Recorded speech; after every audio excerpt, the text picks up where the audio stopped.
Hi, this is Carrie Case and I'm your instructor, and this presentation is going to be ultimately about the writing process going from creating your argument all the way to creating your paragraph. The first part of the video is going to be about beginning by starting and creating your argument and deciding what your topic sentence is going to be. Now the first thing is that we're dealing with a pattern of organization that is illustration. And forgive my handwriting, I'm new to writing on this tablet, so please forgive me. So when we're dealing with illustration, what we're looking at is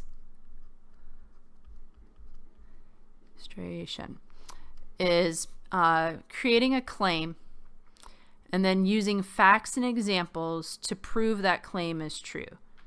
So ultimately what we're using again is facts and examples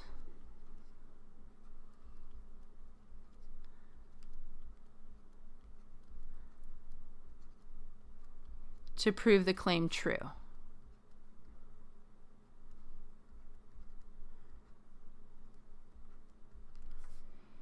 Now what we're going to be working on here ultimately is still a common knowledge paper. So even though we may end up researching general knowledge, ultimately we're not going to be using anything specific enough that we're going to need to cite it. So because of that, what we need to make sure of is that we have an argument that we can prove by common knowledge.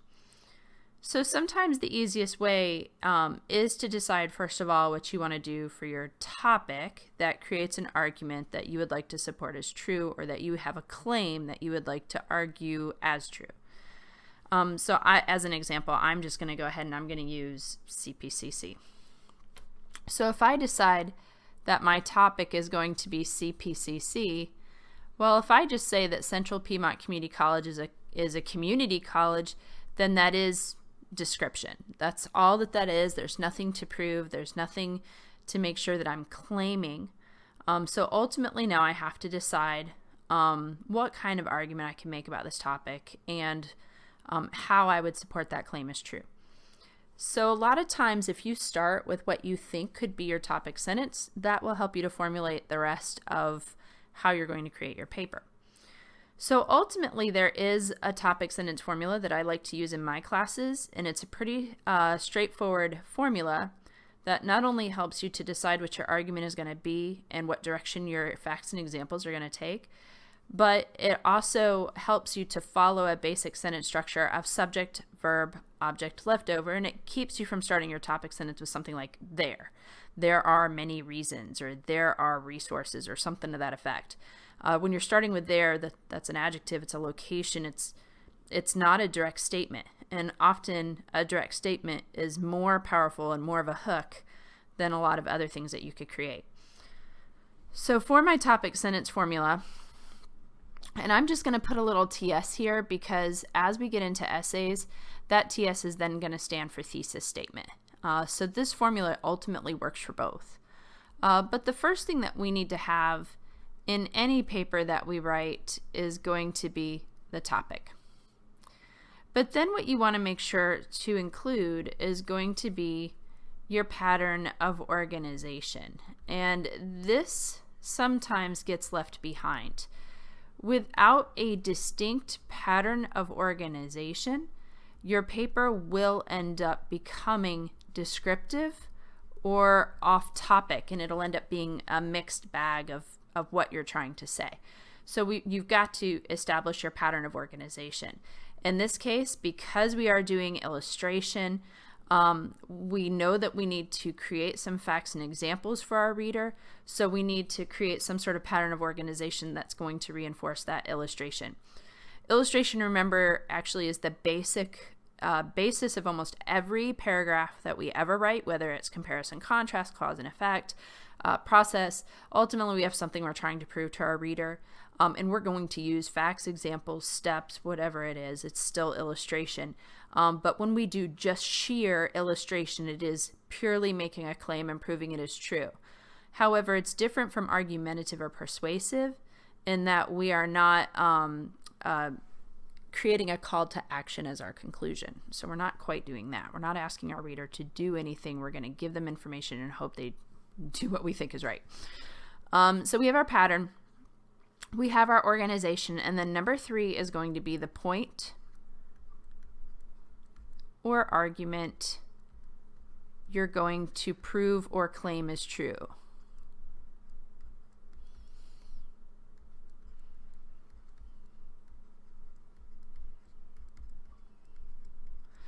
So in this case, again, we've already established that our topic is, and I'm going to try to draw a little line down here. There we go. Okay, so at this point, we've already tried to establish that our argument is, or our topic is CPCC. Now, what I may try to do is I could say CPCC is a good school. However, good is very different from one person's good to another person's good. Like, you know, you might really like chocolate, but somebody else thinks that chocolate is gross. So you think it's good, somebody else doesn't. So what we need to look for is something that's slightly more quantifiable, not necessarily by statistical analysis, but with the sheer amount of facts and examples that we can support it, whether that's common knowledge or statistical analysis. So if I say something like, Central Piedmont Community College, like if we're gonna say that a school is good, what creates a good school? Like, what measurement do we use? And a lot of times that's if students graduate, if they're happy, if they go on to have a career. And so in this case, because I'm talking about students, let's go ahead and talk about what students are currently doing. And the best way to quantify a good school is when students are successful. So my argument, I think I'm going to go ahead down here and I'm going to say that CPCC helps students be successful.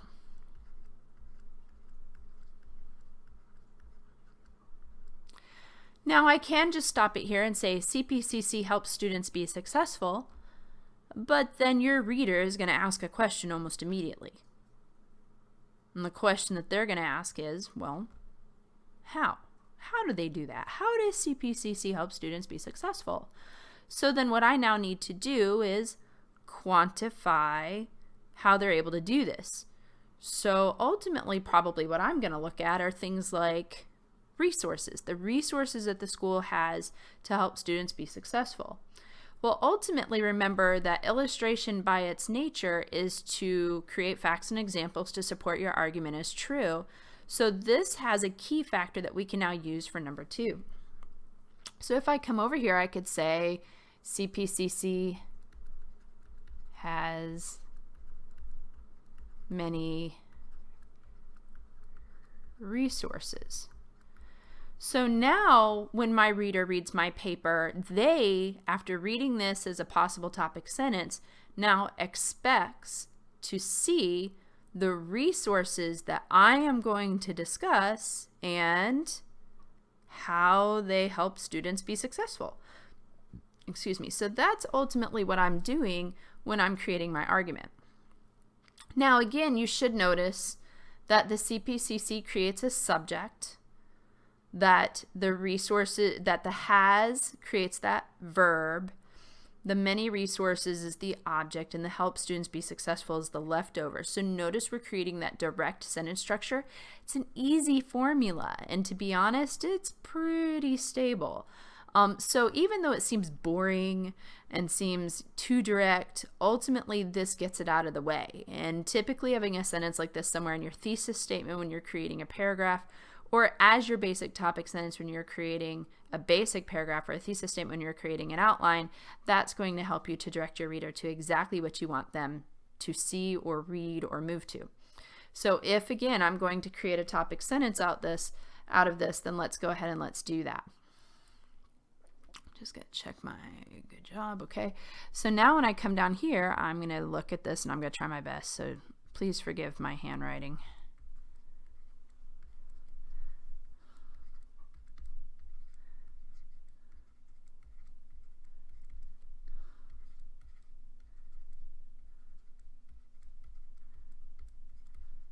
So Central Piedmont Community College has many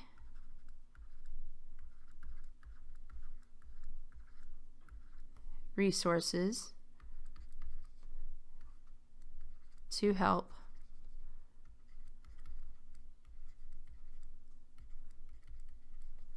students be